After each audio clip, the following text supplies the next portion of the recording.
మీకు ఎందుకు నచ్చట్లేదు? కలర్ ప్రాబ్లం లేదు, శాలరీ ప్రాబ్లం లేదు, హైట్ ప్రాబ్లం లేదు, ఇంకేంటి?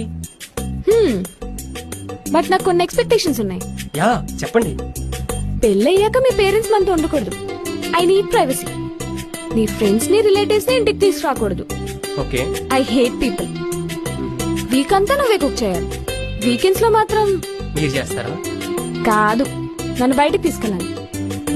నేను ఎప్పుడు షాపింగ్ చేసినా నువ్వు చెప్పకూడదు. నా శాలరీ నాదే, నీ శాలరీ కూడా నాదే. ఇన్ కేస్ రేపు మనం డివోర్స్ తీసుకోవాల్సి వస్తే అలిమోనీ కోసం కూడా మాట్లాడుకోవాలి. ఎందుకంటే ఇప్పుడు అన్ని జరుగుతున్నవి అవే కదా.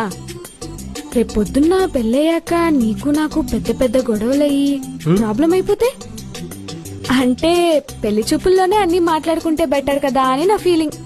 పెళ్లి చూపుల్లో డివర్స్ అంటే అయ్యా, నేను పెళ్లి చేసుకోకపోతే నాన్న చంపేస్తాడు, చేసుకుంటే ఇదే చంపేసేలా ఉంది. హలో.